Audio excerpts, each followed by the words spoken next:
जय हिंद बच्चों। तो आज आप लोगों का यूपी बोर्ड क्लास 12 का केमिस्ट्री का क्वेश्चन पेपर था। तो इसी में हम लोग 347 केवी का सेट सॉल्व करने वाले हैं।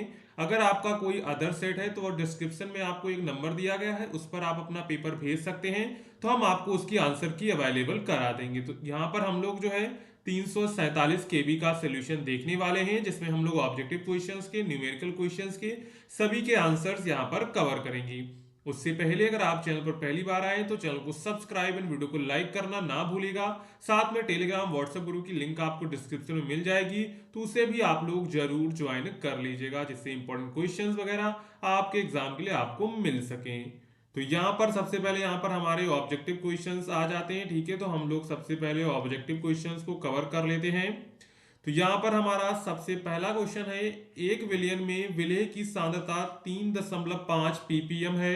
इसे निम्नलिखित में से किसके द्वारा व्यक्त कर सकते हैं? 3.5 ग्राम प्रति लीटर, 3.5 मोल प्रति लीटर, इसके बाद है 3.5 मिलीग्राम प्रति लीटर और 3.5 मोल प्रति किलोग्राम। तो यहाँ पर राइट आंसर ऑप्शन सी वाला आपका करेक्ट हो जाएगा, 3.5 मिलीग्राम प्रति लीटर। इसके बाद नेक्स्ट है, मैग्नीज की अति सामान्य ऑक्सीकरण अवस्थाएं हैं +2+4 +2+5 +2+6 +2+7। तो राइट आंसर ऑप्शन डी हो जाएगा +2+7। ठीक है, इसके बाद आगे चलते हैं। CuCN4 की पावर -3 में आयन में कॉपर की उपसय संयोजन संख्या है। ऑप्शंस दिए गए थे 2, 3, 4, इनमें से कोई नहीं। तो राइट आंसर यहाँ पर ऑप्शन 4 हो जाएगा, ऑप्शन सी यहाँ पर करेक्ट हो जाएगा। ठीक है, इसके बाद चलते हैं नेक्स्ट क्वेश्चन पर। तो यहाँ पर है, वाल्फ किश्नर अपचयन द्वारा प्राप्त होता है CH2 समूह, NO3 समूह, OH समूह और CO समूह। तो यहाँ पर क्या प्राप्त होता है? CH2 समूह प्राप्त होता है। तो ऑप्शन यहाँ पर आपका जो है ए वाला करेक्ट हो जाएगा। ठीक है, इसके बाद चलते हैं इंग्या पर। निम्नलिखित में से कौन सी एमीन कार्बिल एमीन अभिक्रिया नहीं देती है? CH3 CH2 NH2, CH3 NH2, CH3 NH3 CH3 और C6 NH2। तो यहाँ पर राइट आंसर क्या हो जाएगा? राइट आंसर ये वाला हो जाएगा, ऑप्शन सी। इसके बाद आगे चलते हैं। नेक्स्ट है, ग्लूकोज में उपस्थित एल्डिहाइडिक समूह निम्नलिखित में से कौन सा परीक्षण नहीं देता है? टॉलन परीक्षण, सिप परीक्षण, फेलिंग परीक्षण, इनमें से कोई नहीं। तो यहां पर हो जाएगा सिप परीक्षण, ऑप्शन बी यहां पर आपका करेक्ट हो जाएगा। ठीक है, तो यहाँ पर हमने जो आपके 5 ऑब्जेक्टिव क्वेश्चंस थे उनको यहाँ पर हमने कवर कर लिया है। आपके 5 में से कितने सही हुए कमेंट करके अभी लिख दीजिए। इसके बाद हम लोग चलते हैं अपने जो न्यूमेरिकल क्वेश्चंस हैं और अदर टाइप के क्वेश्चंस हैं उनको कवर करते हैं। और अगर आपने अभी तक चैनल को सब्सक्राइब नहीं किया है तो चैनल को सब्सक्राइब कर लीजिए। यहाँ पर पूछा गया था, मूल अर्थता था मूललता को दो उदाहरण द्वारा समझाना था। निम्नलिखित को समझाइए। लेंथाइनेट आंकुचन और लेंथाइनाइट तथा एक्टानाइट की ऑक्सीकरण अवस्थाएं यहाँ पर आपको बतानी थी। इसके बाद चलते हैं, उपसय संयोजन यौगिकों में संयोजकता आबंध सिद्धांत समझाइए। इंपॉर्टेंट क्वेश्चन था, ये आप तैयार करके गए होंगे। बुटोस तथा फिटिक अभिक्रियाओं को उदाहरण द्वारा स्पष्ट कीजिए। तो यहाँ पर इसके बाद आ जाता है हमारा नेक्स्ट न्यूमेरिकल, क्या है? 28 ग्राम KOH अणु भार 56 दिया गया था, 500 ml विलियन में घुला है, विलियन की मोलरता की गणना कीजिए।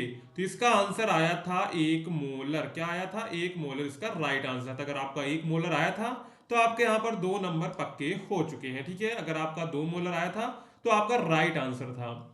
इसके बाद है, मोल एसिड से एथेनॉल बनाने की विधि तथा रासायनिक समीकरण लिखना था। कार्बोनिल समूह तथा कार्बोक्सिलिक समूह की प्रकृति को समझाइए। ग्लूकोज के 2 रासायनिक गुणों का रासायनिक समीकरण दीजिए। तो ये सभी क्वेश्चंस आपके 2-2 नंबर में थे, तो ये आपने कर लिए होंगे।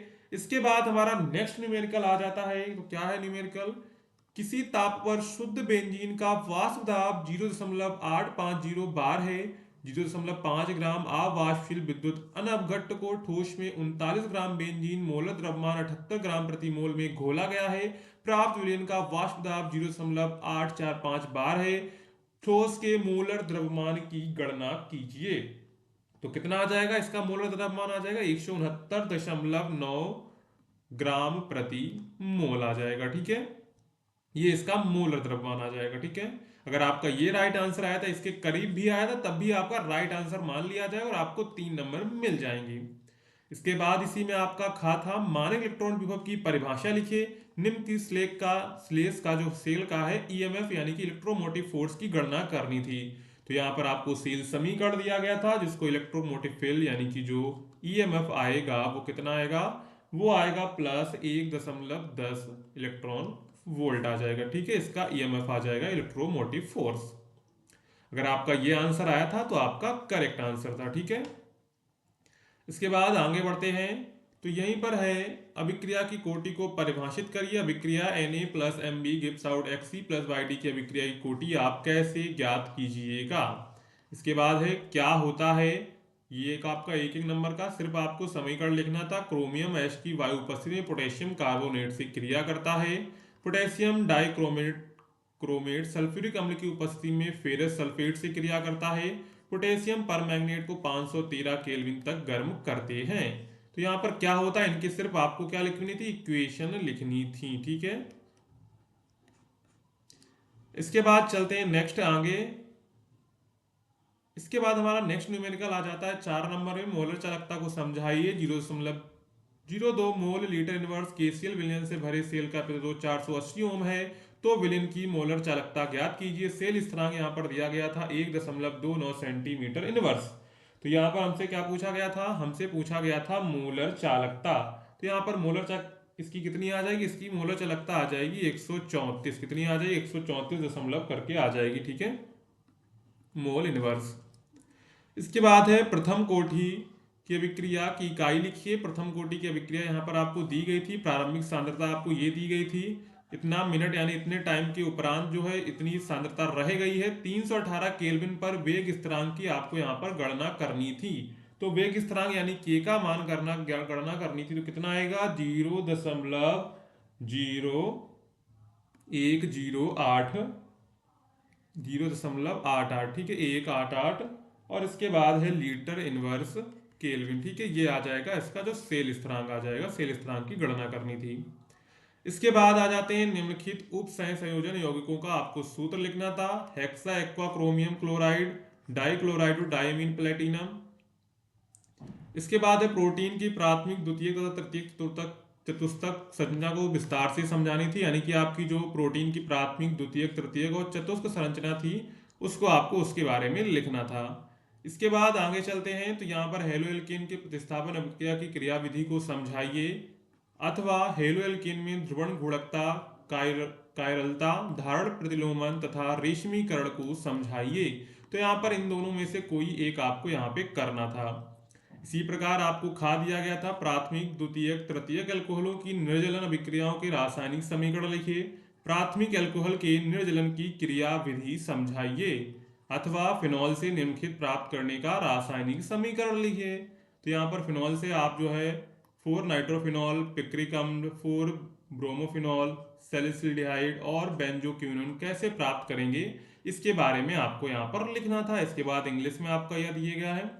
इसके बाद है क्वेश्चन नंबर 7, कीटोन की विरचन की 5 विधियों का रासायनिक समीकरण लिखिए, अथवा कार्बोक्सिलिक अम्ल के विरचन की 2 विधियों तथा इसके 3 रासायनिक गुणों का रासायनिक समीकरण दीजिए। इसके बाद इसी में आपका खा क्वेश्चन है, एमीन के 5 रासायनिक गुणों का रासायनिक समीकरण लिखिए, अथवा एमीन के विरचन की 3 विधियों का रासायनिक समीकरण लिखिए, तथा एल्डिल एल्किल हैलाइडों के अमीनों की अपघटन क्रिया विधि लिखिए।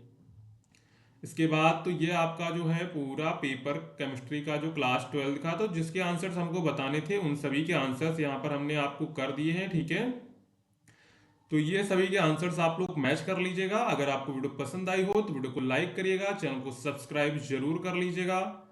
मिलते हैं नेक्स्ट वीडियो में, तब तक के लिए जय हिंद बच्चों।